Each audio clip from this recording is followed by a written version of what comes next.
I used to want to become a professional gamer when I was younger. That was my goal. I want to pursue gaming and making my job for the rest of my life.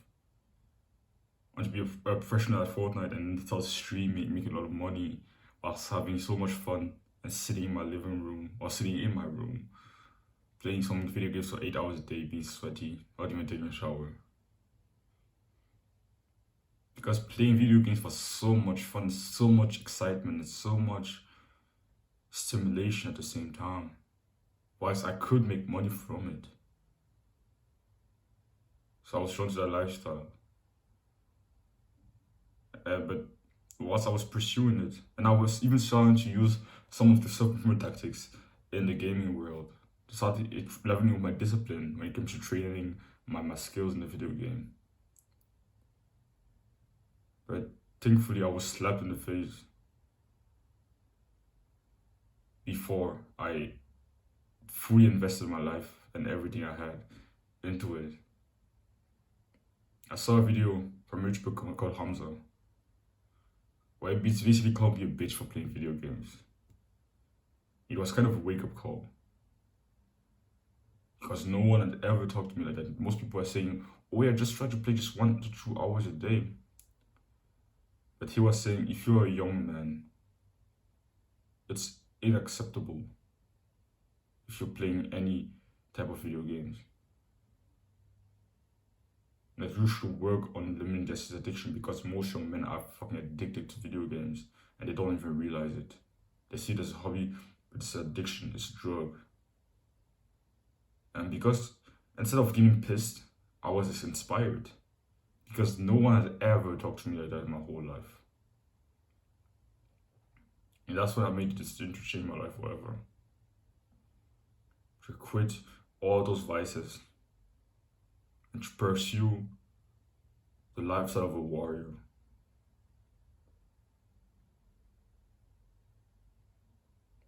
1.5 years later, I wouldn't say that I have achieved this warrior lifestyle. I've eliminated my video game addiction. I don't play video games anymore. I don't watch movies anymore. I don't go on social media anymore. But I still found myself some punch time wasting time on YouTube. That's still a little bit of a problem. But I've made a lot of progress. And I'm living a life that's way more uncomfortable than it used to be in the past. In the past, all I wanted to do, I was just playing video games in my free time, watching YouTube and eating some fucking Nutella with bread. But now my life has changed a lot. I wake up early, whilst most people are still asleep to work. I first go shower, then I work. I train pretty hard. I read a lot. And I try to fill up my day with uncomfortable, delayed gratification activities. Because I know those short-term pleasures, those instant gratification activities, they may be fun and exciting right now, but they do make my life and myself better, worse over the long run. I used to play video games and I was having a lot of excitement when I was playing them, especially when I was playing with my friends and we were doing like 2v2 in creative mode. I used to have so much fun and excitement whilst we were doing that. But the second I turned my PS4 off, I was just left with reality. And the reality was that the rest of my life wasn't as fun. I wasn't really proud of my body because I was very skinny, like fucking twig arms. I wasn't proud of my mind because I was very undisciplined, unorganized, unfocused, shitty attention span. And I wasn't proud of just in general how much progress I've made in my real life. I've made a lot of progress in the virtual world, but I neglected my real life. And I wasn't proud of that. Even my just baseline happiness had gone down every time I played video games. I couldn't enjoy the basic activities like going on a walk with my mom or helping my mom with go shopping, looking outside and seeing the sun, walking around even alone, reading books was impossible for me.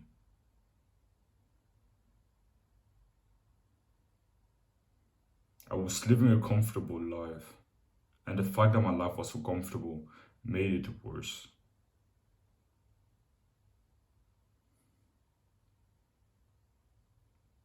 I think, unpopular opinion, but I think we men, at least men like me, young men like me, they need discomfort to live a happy life. They need hardship. And when I say hardship, I don't necessarily mean bad things happening in their lives, but I need something to work hard on. They need to be in the trenches, like I said in my previous video. Living a super comfy life, playing video games, and going on social media, then cuddling with your girlfriend or something like that, it doesn't seem that attractive to me. And I know that it's not attractive because I've tried that lifestyle of just playing video games all day, doing just comfortable things all day. But when I was visualizing myself trying to become a professional gamer and being a still professional gamer 50, like when I'm 50, I was thinking to myself, yeah, I would be genuinely ashamed if I was fucking playing video games at 50. Because that's the lifestyle. Maybe some people can do it and really live a good life like doing it. I cannot imagine myself doing that. But because I chased comfort, I chased stimulation in my life, I was drawn to that lifestyle of playing video games for 8 hours every day.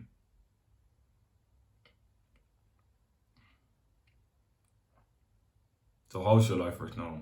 If you're not really satisfied, it may be that you're living too much like a pussy, that you're being way too comfortable, that you're stimulating yourself way too much. Because if you know how dopamine works, I'm going to quickly explain to you how it works. When you do one of those instant gratification stimulating activities, when you maybe eat chocolate, when you maybe watch social media, when you play video games, when you take drugs, your dopamine goes up. Dopamine is basically like, it's like the the molecule for motivation, and a little bit of happiness. Because if your dopamine is low, basically you would definitely be a less happy human being. So your dopamine goes up, and you do one of those super stimulating activities like those drugs, but then they go back down. And here's the baseline where it came up here. You go back down, it won't stop here. You go down below the baseline. And here's a new baseline now. And every time you do it, same process. So you're essentially making yourself less happy over time. When you're pursuing those super stimulating activities, those drugs, those bad habits. It's even been scientifically proven. You can hope how much you want. But yeah, they're stimulating right now, but they're literally making your brain, your happiness worse over time. Like, it's even scientifically proven how it works.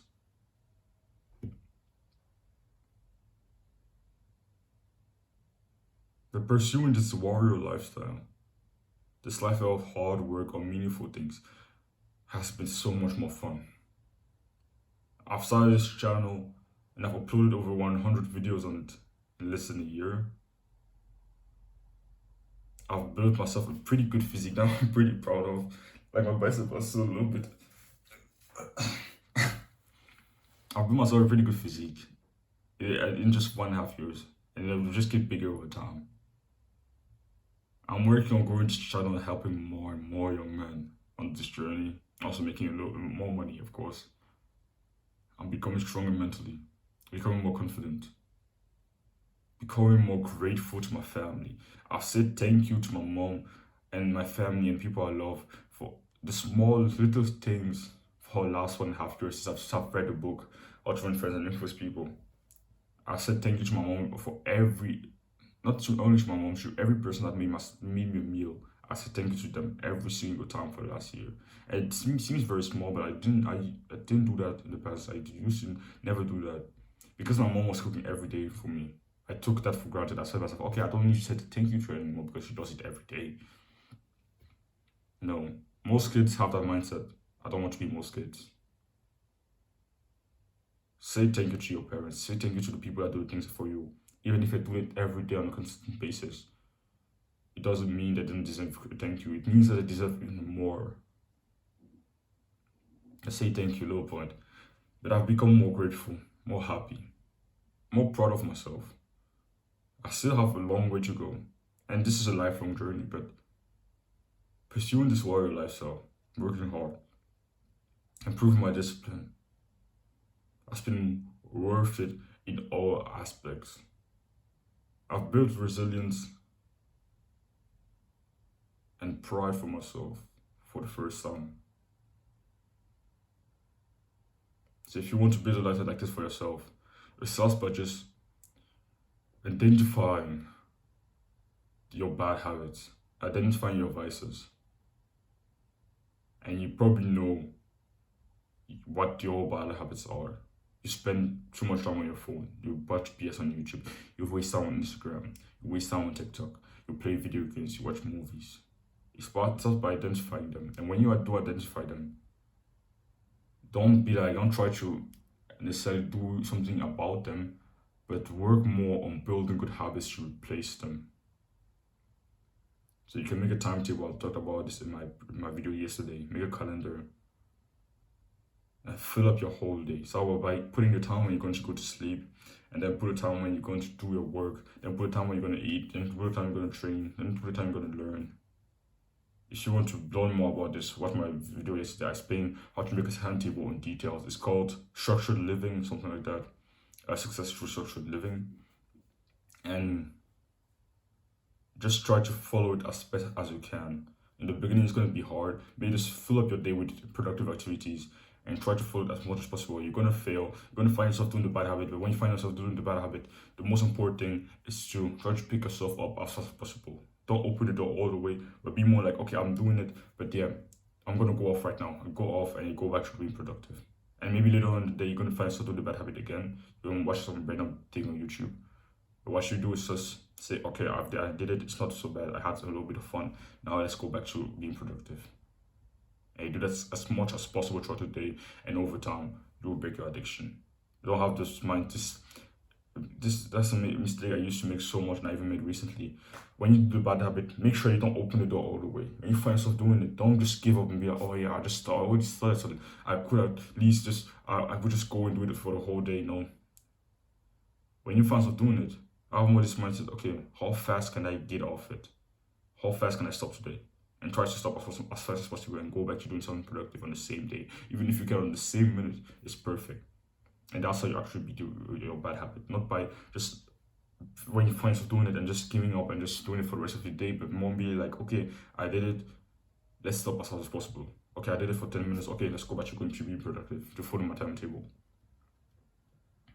I can show you how much timetable my own calendar looks like, so you can have a little small example of what you pursue. That's what mine looks like. I don't know if you can see it well, but yeah, I start my day with, I take a cold shower, then I work, then I train, then I work a little bit more, then I learn, and then I eat, then I do my night routine, and then I go to bed. I also meditate after my workout. I meditate and do some actual journaling after my workout.